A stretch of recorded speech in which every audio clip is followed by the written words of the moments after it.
Guys, this week I talked to Mike Kingston, creator of Headlocked, an awesome comic book about pro wrestling. Let's go.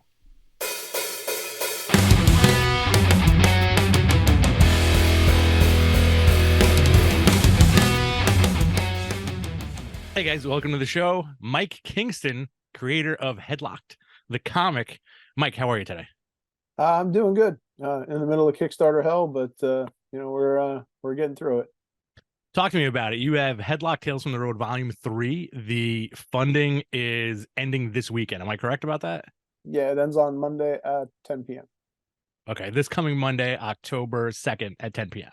Yes. All right. So hopefully we can get you some more funding once this gets posted, you know?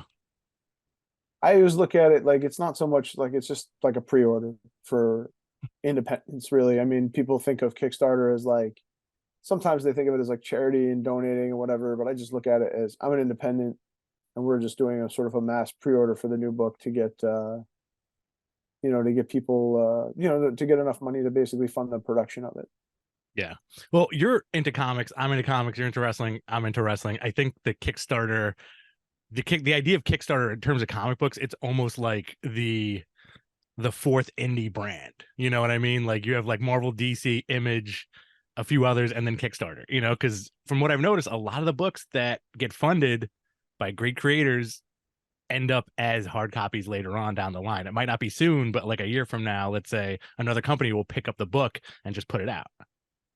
Yeah, I mean, Kickstarter changed my life. I started this, I mean, I've been doing this for 15 years now. And I started in 2008 just as a dude who thought everybody made shitty wrestling comics. I was a wrestling fan.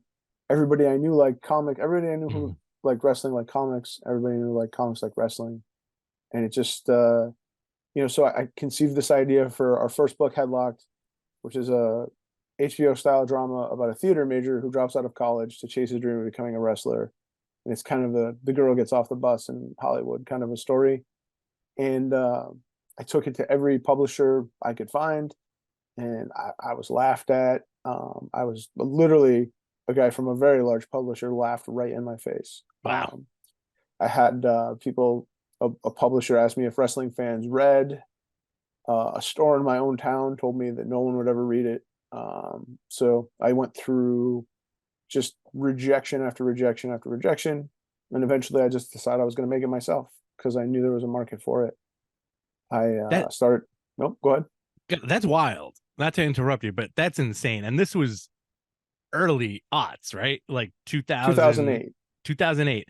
And it's insane to me that publishers then in 2008 are saying, no, do wrestling fans read? This is ridiculous, you know? It's And not just publishers though. I mean, we were the first wrestling thing at probably 20 Comic Cons. Like there were a okay. ton of Comic Cons that had wrestling bands Mhm. that didn't want wrestlers at their shows. Like I did a show, so I would get in because I'd be like, "Hey, listen, I have this wrestling comic," Mhm. and they'd be like, "Okay, well, you can come to the show." And I was like, "All right, well, I want to bring Jerry the King Lawler with me because Jerry the King Lawler painted the covers to my trades." Mhm. And they'd be like, "Well, we don't allow wrestlers." I'm like, "But he's an artist." So they would put us on Artist Alley, and we would like jam up the show, and then they would book Yeah. Yeah. wrestlers after that. But like, I mean, literally, we were at a show where somebody tried to bring in Piper as a guest, Roddy Mhm. Piper, and the showrunner only knew Piper as the guy from They Live and said no. Wow. So, I mean, comics is perpetually up its own ass. Oh, yeah. Yeah. Um, and that's fine. I Yeah. mean, Yeah. but like, so it took me forever. I mean, I sold that out of my backpack at wrestling shows to start to Yeah. build an audience. And then, everything was sort of grassroots. And then we sort of hit a wall. I got Mhm. Jerry involved. And then, that was a little bump. And then we were doing good Mhm. at shows and conventions. But then we just kind of hit a wall where I'm like, I need a lot of money to make another book. And then Yeah. Kickstarter became that thing for us. And once Kickstarter became a thing, that sort of just this is our seventh trade that we're putting out, and that changed our fortunes entirely. Yeah, that's unbelievable, you know, especially since this is the seventh trade that you're putting out over the last two, like how many years, right? There's a market out there, and it's bizarre to me that anybody who's in the industry would say no. So How here's did the you? thing, Yeah, right? That good. they're not wrong. Mm, It's there's no place in the direct market for my book, mm, and I get that. And that's these publishers are dealing with the direct market. I mean, obviously, if WWE can't make I mean, how many wrestling comics have come and gone? I mean, That is true. I don't put my books through the direct market. I don't Mm. sell them in Diamond. I sell them on my website. I do them through Kickstarter. I sell them at wrestling shows and conventions. And, I've been able to do it for 15 years, but there's nobody that's put out as many wrestling comics as we have.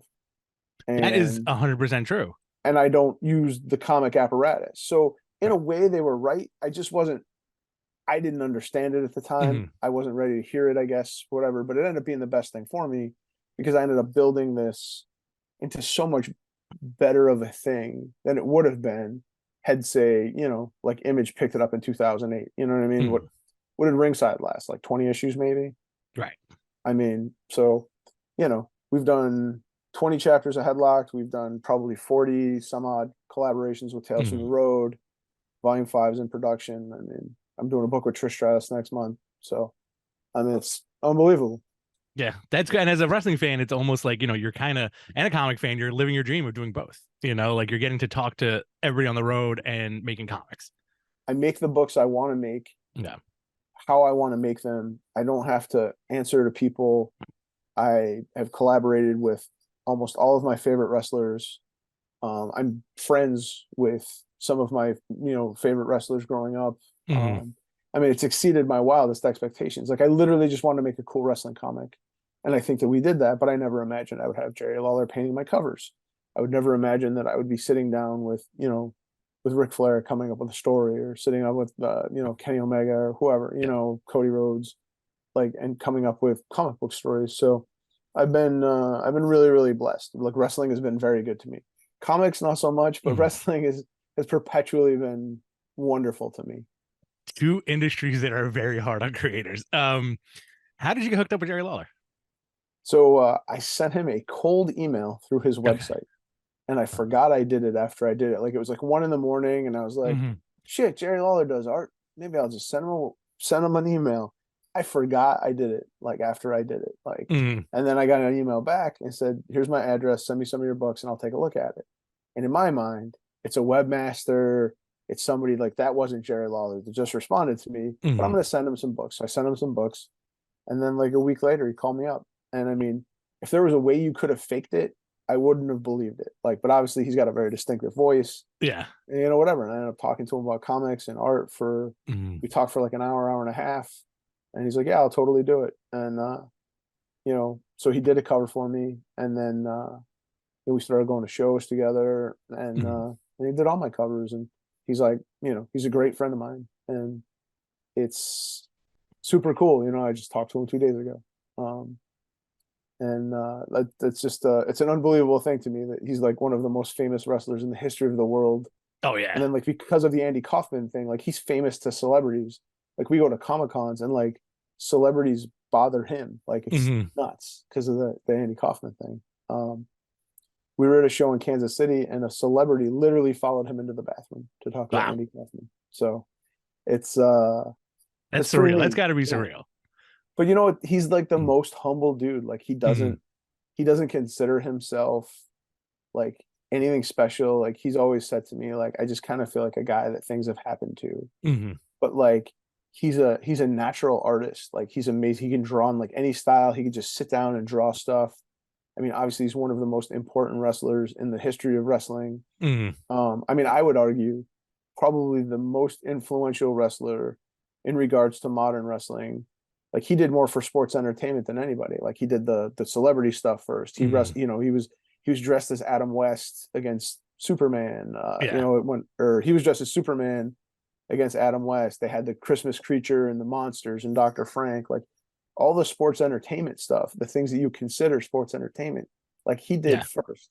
He did the Shawn Michaels Playgirl picture. Like he did that with Mhm. his crown before then. Like, so I mean it's a crazy thing to collaborate with him and whatever. And then, I've been to more art museums with Jerry Lawler than any other human being, which is like a weird fact That's about my wild. life. Do you ever just kind of step back and be like, well, what am I doing? I never ever lose sight of the fact that, Uh-huh. I I exist on a scale that I have no business existing. Uh-huh. Like sometimes when like wrestlers get released, like Mhm. they send me messages on the day they're released, like, hey, let's do Wow. something. And like I can go backstage at Raw anytime I Mhm. want, or SmackDown or whatever. Like, I have enough cachet with people now, and people know Mhm. me and whatever. And it's cool to be thought of like that. Yeah. I yeah, I mean, I never, I I go into the green. I was just in Seattle, or not Seattle, Utah Mhm. last weekend with Scott Steiner, and I was sitting at a table with Scott and like Christopher Lloyd and Tom Welling, and you're just like, what the hell is my Wow. life? Like, I make comics out of my bedroom. Like, Uh, literally, this room that I am sitting in is yeah, where yeah. Headlocked is made. I have another room that has like all my books for like shipping, like a small little warehouse room type thing. But Uh, like, I make comics out of my bedroom that nobody's heard of, and I'm, just hanging out, just shooting. I talked with Carrie Elways for like 40 minutes about Andre the Giant one time. wow. Like, you know what I mean? I'm like, it's, if I approach him on the street, I'd probably get maced. Yeah. Yeah, because they're like there's a guy running up to Carrie always screaming about Andre the Giant. You Right. know? That's phenomenal. I love hearing stuff like that, especially in like such a creative endeavor, such as like comic books, and not only that, but the mix of comics and wrestling. Um and you have a great interior artist too. Like I had Bloody Samoan on the show a few months ago, and he seems like the sweetest guy on the planet. He is. And I mean, so he does the art on Headlock. He's done a couple Tales from the Road. Mhm. And then the artist for Tales from the Road, who's kind of like my little secret weapon, is Doug Hills, Mhm. who's also trained as a wrestler, done a little bit on the indies, but didn't have a huge wrestling experience, but Mhm. was trained as a wrestler. And he can draw in like any style. We did a Nick Gage Christmas story that he did in like a Rankin and Bass style. The That's story, awesome. we did for the inspiration that's in this collection Mhm. is like a horror. It's like a Nightmare on Elm Street thing, and he did that kind. He did a horror style. Like, he's he's very, very versatile. And he's like my secret weapon on Tales from the Road. That's awesome. Always good to hear about like really good writer and artist collaborations, especially since you're doing your own thing. It just makes it that much sweeter. Um, who would be, you mentioned before that you've worked with so many wrestlers, and who would be your biggest get to do this? Like, give me like a top two or three of your like, oh, I would love it. I've got everybody here. I would love to get this person. I mean, I think Paul Heyman is definitely high up on the list. Okay. He's a guy. I mean, like, if you're just thinking like pure business, like The Rock, Steve Mhm. Austin, like those level, Undertaker, like that level of guy. Mhm. Um, but I mean, honestly, it's just whoever's got the story. Yeah. Like, if you've got a story, like, I've got a really cool story that I came up with Boogeyman. We haven't done it yet. Uh-huh. But you know what I mean? That's kind of the fun part, is when people know what I do. People start throwing ideas at me, and you're like, oh wow, like, Mhm.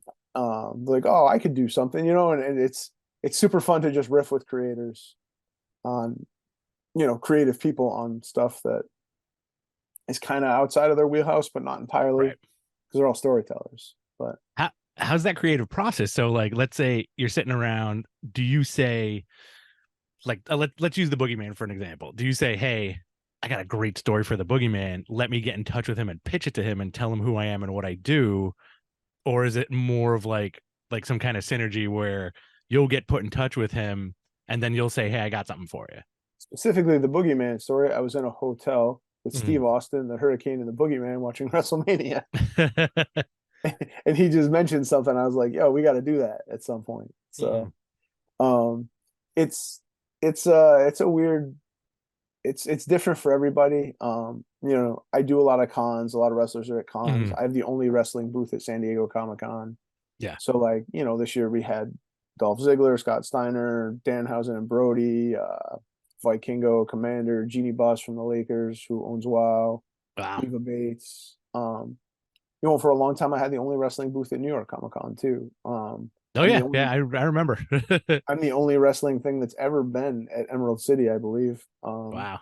So I mean, it's so I meet a lot of people in that capacity, and sometimes you're just sitting in the green room banging out ideas. Mhm. Some of the guys that are super into comics will come to me with ideas. Every collaboration is different. Mhm. Like, the one thing about me is that I recognize nobody needs me, right? Mhm. Like, I'm not making anybody rich. I'm certainly not making myself rich. Mhm. Like, I I have to sort of do whatever it takes, right, to be able to exist on this scale and, with these people. So I have to sort of, do what works for them and bend to everything. Like I have to be Right. super fluid. When things change, you know what I mean? You have to adapt. In 2016 when WWE started warehousing talent, I mean, I had a ton of stuff lined up that I Yeah. lost. Like I had a story, I was going to do a story with Nakamura, Hmm. Kevin Owens, whatever. I had a bunch of stuff lined up that fell through, and then Yeah. I had a bunch of stuff lined up again. And then when Vince got ousted, and then everybody came back, like I had a bunch of stories lined up with those guys. Like I had talked to Bray Wyatt, I had talked Hmm. to Johnny Gargano, whatever, and then all of a sudden everybody's gone. Yeah. So Yeah. I mean, so I just have to do like I have to be sort of fluid and just kind of I'm like You got to roll with it. Yeah. I'm an ant at the Galactus picnic, so just trying not to get stepped on by like these two big giants and you know just kind of exist. So Are you going to be at New York Comic Con this year? I am. All right, cool. I'll come and bother you there. Um, as far as comics go, talk to me about your influences as a writer. So it's funny because even he shakes his head about it, but like Concrete was like the thing that made me want to write comics.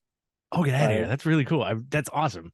I think Paul Chadwick is like Yeah. the greatest, and I love everything he does. I think you know, I think everybody's sort of fandom is kind of the same way. Like X-Men kind of Mhm. got me into comics. Well, Yeah. all right. So initially, right, you just see the characters on the, that like on the spinner rack. Like I bought the first Yeah. comic I ever got was Captain America and Spider-Man fighting Amazing Spider-Man, Mhm. Electro in the background. And that was I bought that book because I knew who they were. I was like, oh, why are they fighting? But then like when I started going to comic stores, like X-Men was my jam for a long time, like the Mhm. Claremont era. And then I got out of it when I went to college, and then when I came back from college, I started trying to piece my collection back together. Mhm. And then you discover like the indies and non-superhero stuff and like Preacher and Transmetropolitan and Yeah. that kind of stuff, and then Concrete and all that sort of just changes the way you think about stuff. And that was where a thing like Wizard was so good. Wizard would Oh sort of yeah. point you in the direction of stuff to check out. Mhm. Uh, um, and then now I don't read a ton of superhero stuff. It's very hard for me to because it's such a big investment, Yeah. and like things change, and like I don't want to have to read an infographic. Like I'm a very simple storyteller. I feel like Mhm. you should keep your stories simple. I feel like there's a way to keep your stories simple and entertaining. And I think sometimes comic people want their stuff to be super complicated so they feel Yeah. better about the fact that they read comics. um most fandoms, I think you kind of go through this journey. You start out as a kid and you fall in love with it, and then you get older and Mhm. you don't want to give it up, but you need it to be more Mhm. because you're Oh yeah. embarrassed that you like kid shit, right? So that's why you have like the Snyder guys and shit, and everybody that they need everything to be grim and gritty, and oh, it's not cartoony anymore. High And intensity. Yeah. wrestling fans like Yeah. Yeah. Japanese wrestling and all that, Yeah. like, Yeah. oh, it's not like that stuff you see, it's not like WWE. Yeah. Yeah. And Yeah. then you can't just be happy that you like kid stuff. Like you have to Right. be whatever. You have to try to dress it up a little bit. And then I think eventually as you get older, you kind of like, screw it, and then you fall in love with the things Right. that sort of made you love it in the first place. So I mean, I think that superhero comics gets tied up in some of that, like they need it to Mhm. be more than it is. Yeah. And I think to a certain extent it makes it less enjoyable for me. So like I'll read Yeah. superhero stuff. Like I'll read like if it's separate, like right, like Tom King's Vision or Fraction's Sure. Hawkeye run, like that Yeah. kind of Yeah. stuff. If you have like a good character arc, single character, like out of Mhm. the crossover morass or whatever, like I'll read that stuff. Yeah. Um One of my favorite books that I feel like everybody missed the boat on was Unknown Soldier that Josh Dysart did. Oh Um yeah. I love that book so much. That's the one It's that had the Liebermejo covers, right? Like it mm, was like the 4 issue miniseries. Am I right about that? no, I think it was an ongoing. They had like Okay. 3 or 4 trades out of it. But it was Alberto Ponticelli, I think, was the artist Okay. on it. Unbelievable. Like, just I love that series to death. I love Yeah. Finals with Jill Thompson, Will Pfeiffer. Like, I think that's amazing. Yeah. Like, Yeah. Yeah. there's so much stuff that I like that I feel like people just don't get a chance to see because like superheroes dominate the conversation. It's It's kind true. of like wrestling, Yeah, yeah. right? Like WWE and AEW sort Mhm. of dominate the conversation, but ultimately like there's all these people doing incredible stuff underneath that. Right. And it's I don't know. It's interesting. I feel like as a business and as a fan base, they're very, very, very similar. Oh yeah. Um, you know. It's it's interesting because I often talk about this and it's tough to explain, what like what's what almost. It mirrors wrestling in a lot of ways, like you Mm, just said. So like I'm a fan of independent comics and I'm a fan of the big two, so like mhm, the complex stuff right now for me is reading the X-Men run from the last like 2 or 3 years, which, like you said, it's a lot of infographics at the beginning of the book, a very complicated story that has been going on for years and years. And conversely, in DC, if you're reading Nightwing is the simplest, easiest core to character story that's on the shelf right now. mm. No explanation. The dude's just going out there and being Nightwing. Great stories. And then for the independent stuff, like I read a lot of Image books, the miniseries, things like that nobody really gets to see, or even stuff from like Vault. One of the coolest things about being an indie creator is the fact that you get to meet all these other indie creators and see the stuff that they're working on that you Yeah. probably wouldn't come across if Right. you didn't know them personally. And Mhm. you know what I mean? There's just so many people making so much good stuff. Mhm. Like, I mean, I go on Kickstarter. I mean, I think I've backed like 400 Kickstarters or something. You know what I mean? And like, you just go on and you're like, oh my God, this sounds great, and this sounds Yeah. great, and this sounds great. And it's it's amazing. It's cool, especially as a fan. Like now, I mean, like so much stuff. I feel like post pandemic, like you thought like comics stopped for a little while during the pandemic, and then all of a sudden it was like Kickstarter projects. Like we got to get these books in people's hands. Were you affected in any way by lockdown, the pandemic, or were you just like, hey, listen, this is a great time to crank stuff out? I was super affected because I had a bunch of things that sort of Hmm. fell through. Okay. I actually had a pitch at Marvel with Ed McGuinness that Hmm. kind of fell through. Which whatever, it was a long shot anyway, Yeah. but whatever. It was wrestling Can you talk oriented. about the pitch at all or no? I don't know. I mean, I'd probably have to check. I don't want to like. Okay. I don't know how. I don't know the economics or the whatever the etiquette of that kind of stuff. Okay. Um, but it was awesome. It would have been so good, but I and then there was a company called Comic Stream that was like gonna Hmm. pay us a ton of money to do. I have this story that I did in Tales from the Road Volume One. I co-wrote with Gangrel about a guy that Hmm. trains Bigfoot to wrestle, and we were wanting to develop it into a series, and they were going to do that, Hmm. and they were going to pay us for it and everything. And then when the pandemic started, they disappeared, and that sucked. And then I wrote a prequel. There was a movie called Cage Fighter that John Moxley Hmm. was in with Christian and Gina Carano and some people. Yeah, that's It right. was an Yeah. MMA movie, and so they had asked me to write a comic book tie-in. So basically, I wrote a prequel because Hmm. to me, Moxley's character like basically ate up that whole movie, even though Yeah. he was the villain. So I did a story about Moxley's character as to how he came to be in the position that he was in Hmm. and whatever. And the producer liked it so much, he was like, if this does good, he's like, we'll make this the next movie. And then Hmm. because theatrical got destroyed, right? So they'd Right. sold the rights to international and domestic rights got sold Hmm. separately, and then the international people released it digitally, and the Hmm. domestic people waited to release it for theatrical. But then once it's out digitally, it's out, Yeah. Yeah. Yeah. right? So I mean, it got destroyed theatrically because of COVID. So Hmm. and then that kind of fell apart. But that was when I launched my first Tales from the Road collection. Hmm. Um, And how did and that come about? Like just getting the collabs for that, and you're on your third one, so it must have went well, obviously. So I started with Hmm. Headlocked, right? So Yeah. I'm doing Headlocked, and the wrestlers are coming to conventions as Hmm. fans, the hardcore comics guys like Helms, Rob Van Hmm. Dam, Christopher Daniels, Samoa Joe, and they're buying the book from me, and then reaching out to me and telling me how much they like it. And, Hmm. are you in the business? Like this is so authentic, whatever, which is super, like the highest, Hmm. whatever praise. And then eventually I was like, we should just do some stuff. So when we started, like, so the idea of Headlocked is told from this one character's perspective, but obviously, like, Mhm. he's he's in wrestling school, 4 books in, like, it's the Right. whole journey, right? So, I was like, well, why don't we do stories to sort of fill out the universe, like Mhm. what's going on, and we can tell all different kinds of stories, and then it just got wild. Like we just started doing, for the collection I'm doing now, like the Jay White story is basically what if Willy Wonka was a wrestling school instead of a chocolate Mhm. factory, and we got weird with a little of it, Mhm. and like I said, the Gangrel story about the guy training Bigfoot to wrestle. So, but then I was using those stories as bonus stories to get people to back the Kickstarters. Mhm. And then Pro Wrestling Crate wanted me to do some stuff. So then I started doing um, some sort of mini comics that way. And then, well, it was Pro Wrestling, it was Wrestle Crate, and that was Wrestle Crate USA.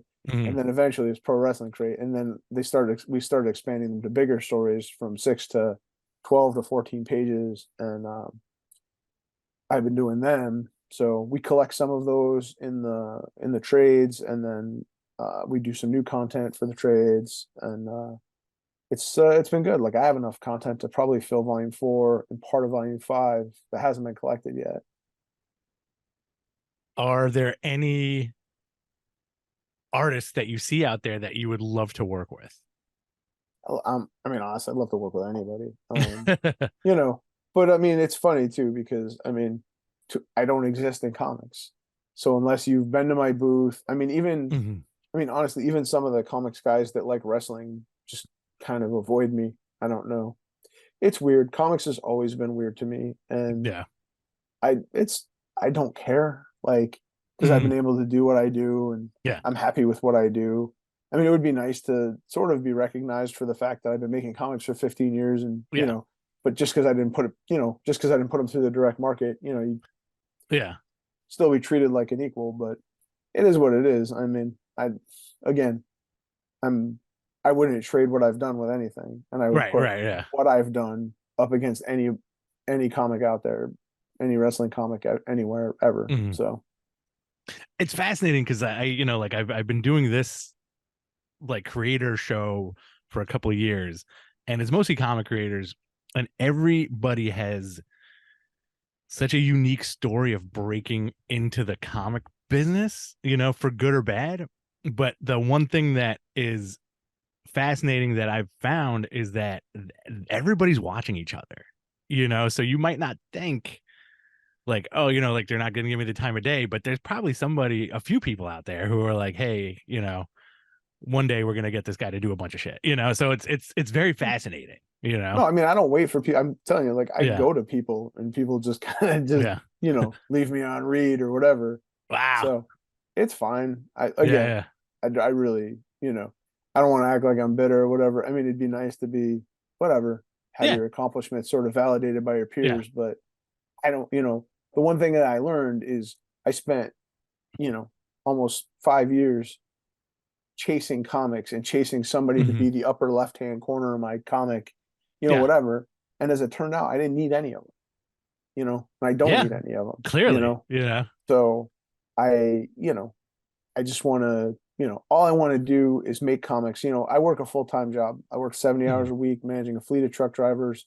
I'm on the road 25 to 30 weekends a year at hmm, shows, at wrestling shows, at Comic Cons.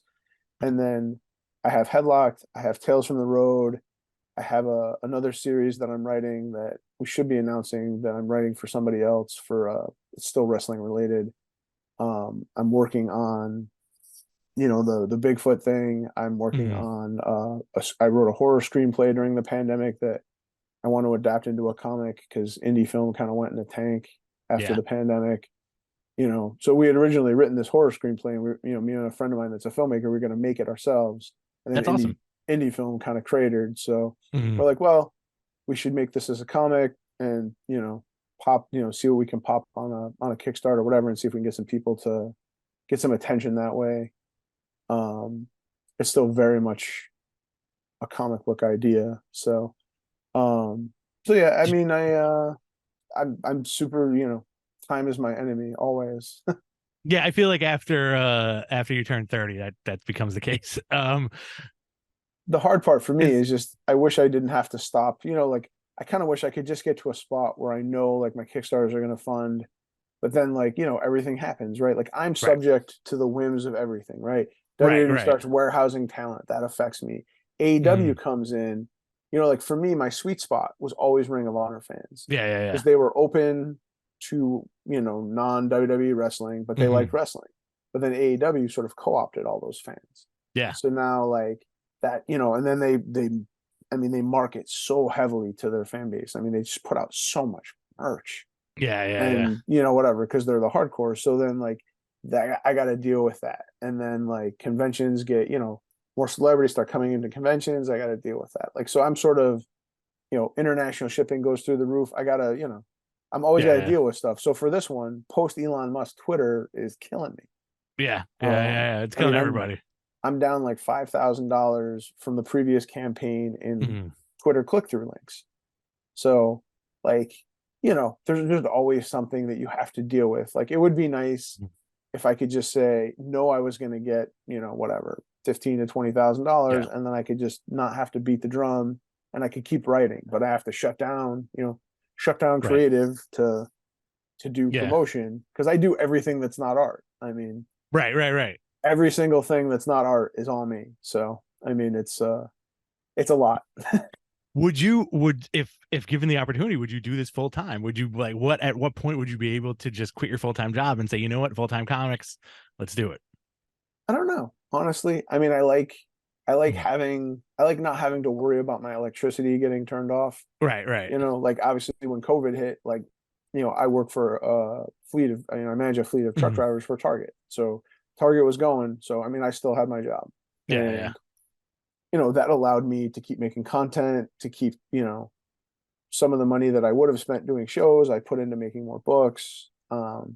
I like being able to take risks and be like, hey, I'm going to try this Mhm. show. And maybe this table's $1,000 and whatever. I'm going to do it and see how it goes. I won't, you know, even if I don't make money, maybe I won't lose money or Right. whatever, but I don't have to worry about that. I don't have to worry about that affecting my ability to pay my mortgage. Yeah. So Mike, thanks for coming on, man. I listen, I really appreciate it. It's been such a great conversation. Talk to me about the Kickstarter that is ending on October 2nd. So I think cover to cover, this is our most entertaining batch of stories. I also think it's the most sort of in the moment star power that we've had on one book. So we have Adam Cole, Jay White, Powerhouse Hobbs, and Andrade. So you have four televised talents. I mean, Adam Cole just main evented Wembley Stadium. You have Trinity Fatu, who's the biggest star in Impact. We have Dango, the Inspiration.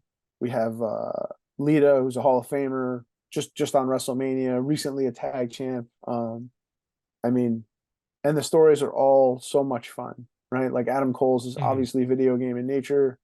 You know, I had mentioned the Jay White story before. Andrade's is like he grew up in a wrestling family, right? Like his Right. dad is a babyface, his uncle's a heel, and at some point he doesn't know that his family are wrestlers. And what's that like to find out? Like, what's it like to find out that your family are superheroes and supervillains? So, like, we sort of filtered his childhood experience through like a superhero origin story, and what's it like to walk into a you know wrestling school for the first time? You know, that ring to train for the first time is like walking into the Batcave, and you know, the story we did with Lita, you know, I've done a ton of shows with Amy and she brings her dog to every show and I'm a big dog lover. Yeah. She has a dog named Ken's and I love Ken's and Ken's could care less about me. Um, but so we did a sort of story where she's a lucha detective with her dog and it's kind of a Scooby-Doo vibe to it. You know, the inspiration had done a podcast after they left WWE about Mhm. having dysmorphia from like, you know, reading the, you know, online comments and stuff about Wow. themselves and whatever, and just how hard that was. And so the cool thing for me, I mean, the flattering thing to me is we were the first thing they agreed to do after leaving WWE was my book. That's very cool. They had like a period of time where they were getting their visas together and Mhm. they had all these offers and they just one day sat down and went through them all and they were like, okay, we're definitely doing this. And mine was the first thing that they all kind of agreed upon doing.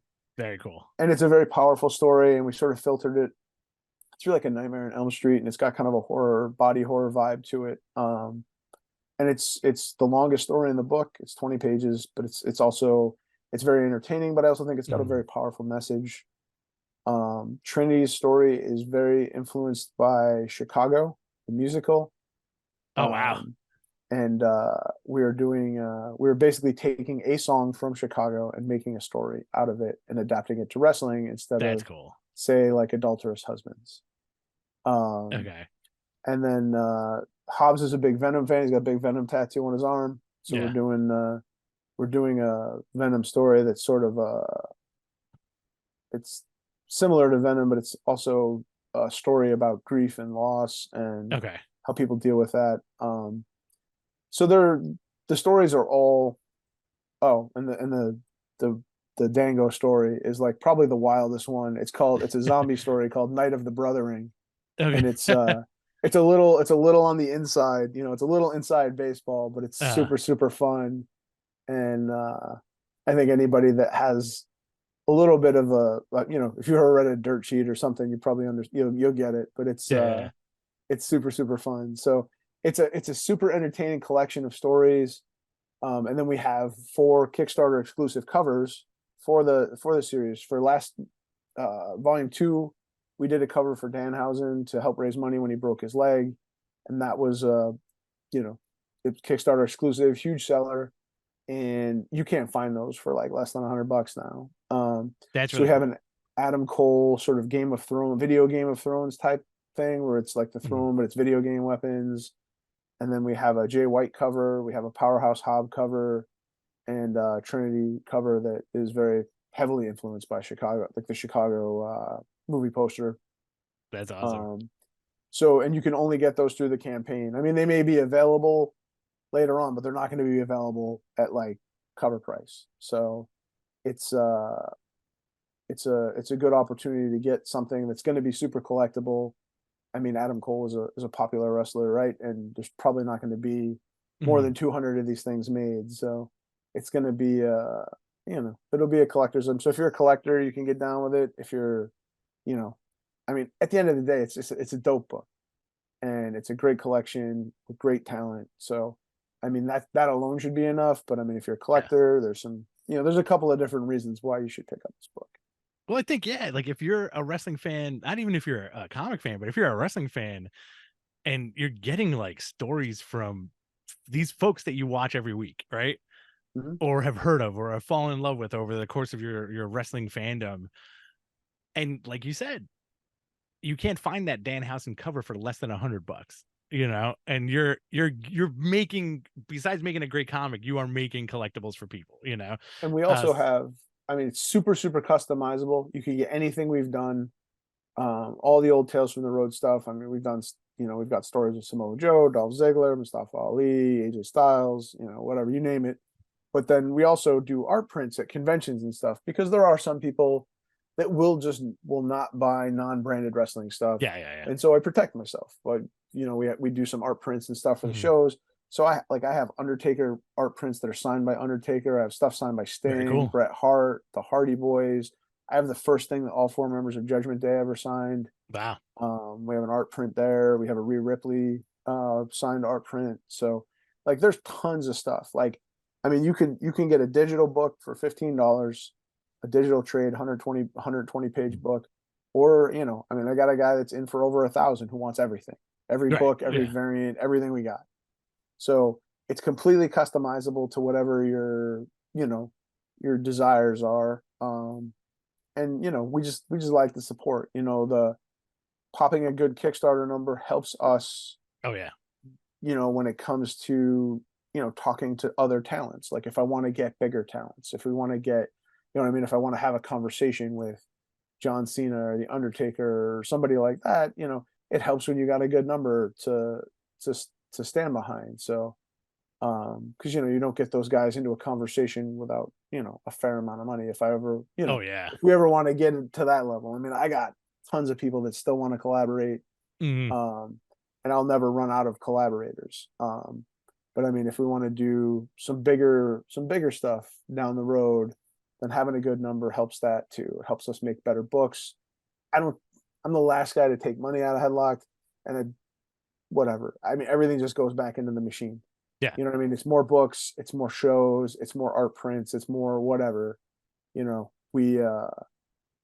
I'm not obviously in this. I mean, if you're in comics to make money, then you're in the wrong business. Yeah. So I'm just here because I want to make comics with my friends, and I'm super, it's super fun to make books, to collaborate with creators that you respect. It's a very, very cool thing too, especially because you're the go-to guy for this. Nobody else is doing what you're doing. Steve Orlando has told me you are the hardest working man in comics.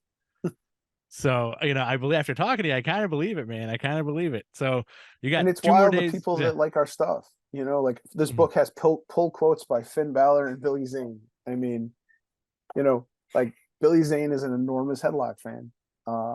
Chris Bauer, the Headlock fan. The guy that played the Podrick on Game of Thrones, is a fan of Yeah. Headlock. You know what I mean? Yeah. Like it's cool to me the number of people that have read our stuff and then come back and thought enough to say, "Hey, this is good."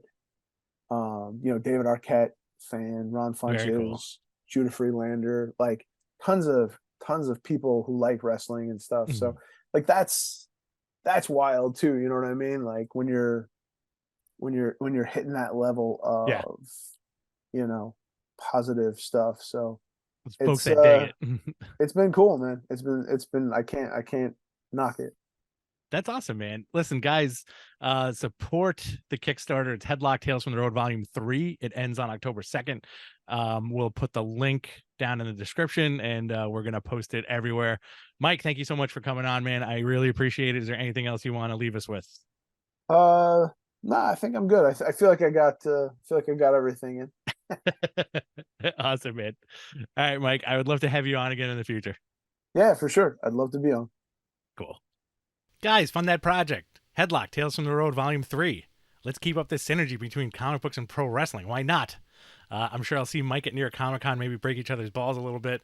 It's always nice to meet people in person that I have had on the show. And it's always just nice to meet people as long as you're nice to each other. Guys, hit those likes, hit those subscribes, do what you got to do on social media. I don't got a TikTok just yet. Maybe I will. Who knows? I want to see all of you at New York Comic Con. Come and say hi. Come and talk to me on Twitter at BTC Rich. And this channel is BTC Rich X on YouTube. Spread the word. And again, fund that project. Headlocked. It was awesome talking to Mike. Later.